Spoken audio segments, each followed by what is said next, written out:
B, for today's video ay dadalawin na naman natin yung ating mga tanim na pechay. Kasi nga, syempre, nabuboryong na tayo dito sa city life. Although, pagkagising natin, maganda ang tanawin natin nakikita kasi nga nakikita natin yung Sierra Madre Mountain Range. So, yung bundok po na yun, nakikita natin after ng mga buildings ay ang part po siya ng Sierra Madre Mountain Range. So, since na nabuboryong na tayo dito sa kinalalagyan natin mga B, so pupuntahan natin, dadalawin natin yung ating garden para naman ma-refresh tayo, ma-relax tayo at saka magkaroon tayo ng motivation para syempre bumangon ulit, charot. Please lang. Hindi, kailangan nating dalawin yung ating garden kasi nga kailangan nating makapag-relax. Kailangan natin magkaroon ng motivation. So, ayan na nga mga B, ang pinaka-last na sinakyan natin pagkatapos ng napakahabang biyahe ay ang Bukyo. Ang Bukyo ay parang tricycle po siya pero mas comfortable siyang sakyan kaysa yung typical na tricycle natin dito sa Metro Manila. Maghanap ako ng lupa na talong. Kasi parang yung talong nun eh. Kailangan ito nagpupunla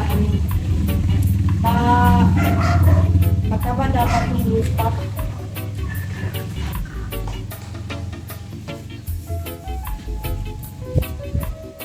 Iba pala yung bakit nga ang laking pechay? O iba yun? Iba yun? Gano'n? Oo. Ganito yung ulo. Yung dahon naman yung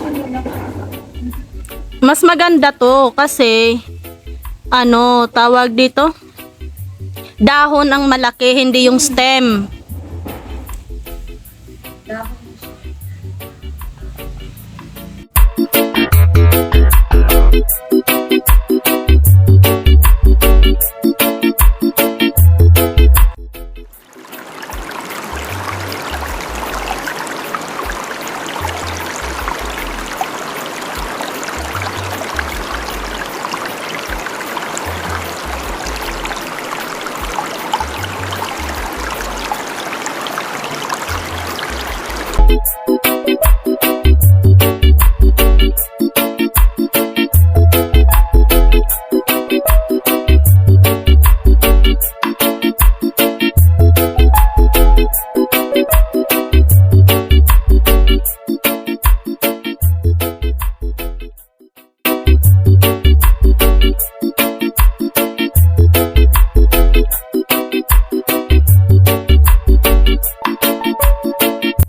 Hello mga B! So ayan, maganda tayo. Magpre-prepare tayo ng ating isasahog sa ating ilulutong dinner ngayong gabi. Kumuha tayo ng pechay doon sa ating garden. Ayan o. Ito yung lulusog ng pechay natin mga B. O. Ayan. So sahog natin to doon sa iluluto natin mamaya. Surprise kung ano iluluto natin mga B. Abangan nyo na lang. Charot.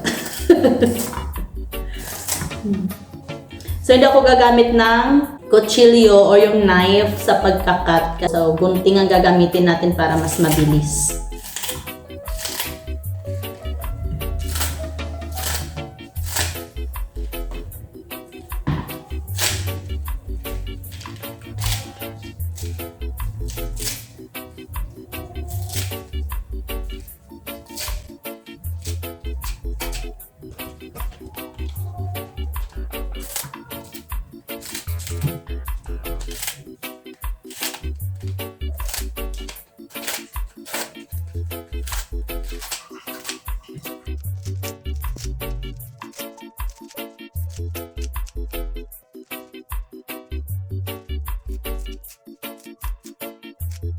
Ayan mga B, na-ready na natin yung ating mga ingredients sa iluluto nating dinner for today. So meron tayo dito pechay at saka yung natira nating noodles, ayan, egg noodles. So sayang naman siya kaya iluluto na natin siya ngayon. Tapos meron na tayong nagayat na, ayan, garlic at saka sibuyas. Yung main ingredient natin sa iluluto natin, pang palasa, magkakapagdagdag na pang ng lasa sa ating pancit. Pansit, guys. Trivia pa tayo kanina, di ba? Pinatagal-tagal ko pa. Pansit lang pala yung iluluto. So, pansit. Meron pa pala akong nakalimutan, mga B. Ito. Nakalimutan kong guntingin yung ating dahon ng sibuyas. So, mamaya, hindi pa naman tayo nakakapag-start. After naman kapag malapit nang maluto yung ating pansit, tsaka natin ilalagay yung dahon ng sibuyas. So, habang niluluto natin to mamaya, anuhin natin to, gayatin natin or gupitin natin para mas madali siya. Gupitin natin ng maliliit para pang-garnish natin, pampadagdag ng lasa tsaka bango sa ating pansit.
Bango.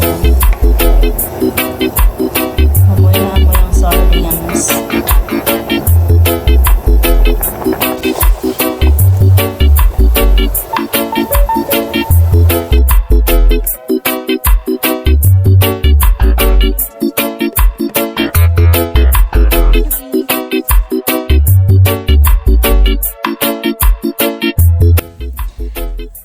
Yan, luto na yung ating pansit. Sinabawang pansit na maraming pechay.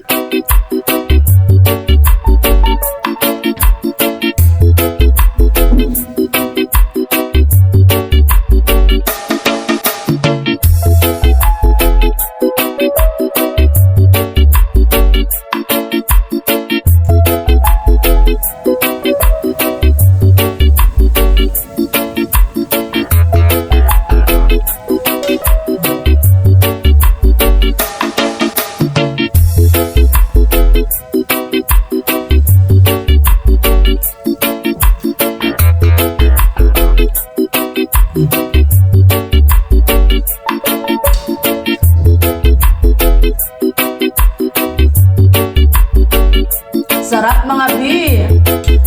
Mapapadami na naman tayo ng